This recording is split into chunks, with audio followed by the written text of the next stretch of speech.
beneath these friendly waters lie tantalizing clues to an archaeological puzzle that has haunted the lake for over a century. When the first settlers arrived in the Rock Lake area, they actually saw things sticking out of the lake, and when they asked the local Indians, what are these structures that are appearing out of the lake, the Indians told them these are the rock teepees of the ancient ones.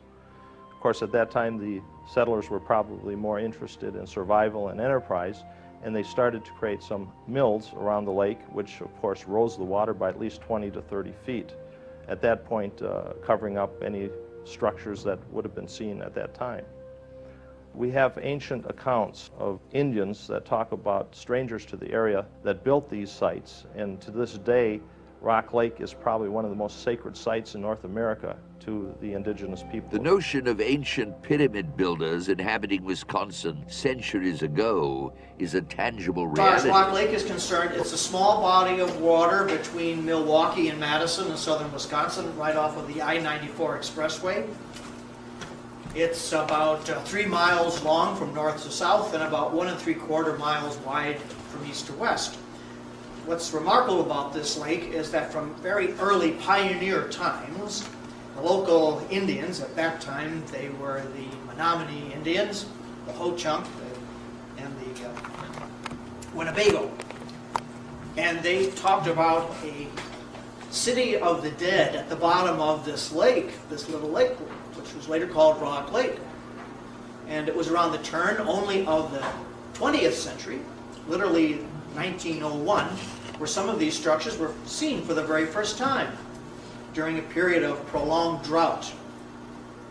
Since then, until the present time, divers and boaters have occasionally glimpsed buildings at the bottom of this lake. Lo and behold, on the southern shore of this stream bed, which I'd say was maybe, it's hard to guess exactly, maybe it's 10 feet wide and a depression of about maybe 5 feet. And on the southern shore loomed the most perfect building that I have ever seen that any of us have ever seen underwater, 25 feet underwater. It looked in the camera like it had perfectly fitted black onyx stone. And as Mary and the others, and her husband as my witness, what I'm telling you is exactly what we saw. You have to understand, first of all, that the bottom of Rock Lake is incredibly muddy, very deep mud. And on top of that is a very thick layer of silt. It's a very difficult lake to dive in for that reason, because if your fins hit that silt, it creates great billows of obscuring material. You can't see nothing then. So the camera, of course, didn't stir up anything. I mean, you could see somewhat through the silt, but not all through the mud. And rising up out of the silt and out of the mud, I don't have any way to draw this, so I have to describe it as best I can. A very steep-sided pyramid, not like the pyramid that you see in Egypt. Very steep-sided. It looked as though it rose about maybe 4 feet above the silt. And it came not to a point or an apex, but to a flat top. Everything was beautifully made. You could see the stonework fitted together. These were not piles of rock. This was not some glacial remnant. It had very sharp sides. And the camera, it was funny, it showed the whole thing, and the boat kept drifting, and the camera banged right into the structure itself and went away from it, and we lost sight of it, and then the camera turned around and came back, and we saw it a second time from a different point of view.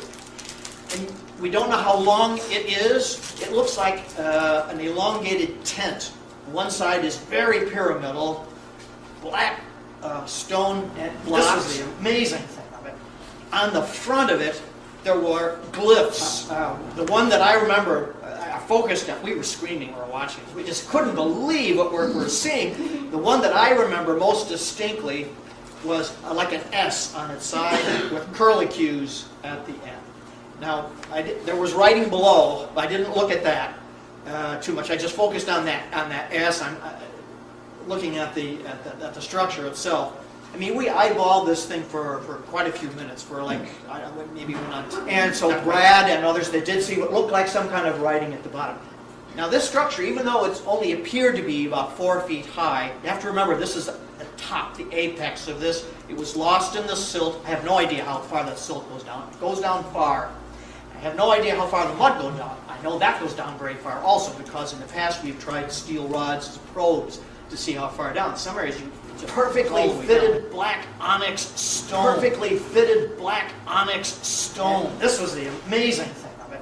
On the front of it, there were glyphs. And this was the amazing thing of it.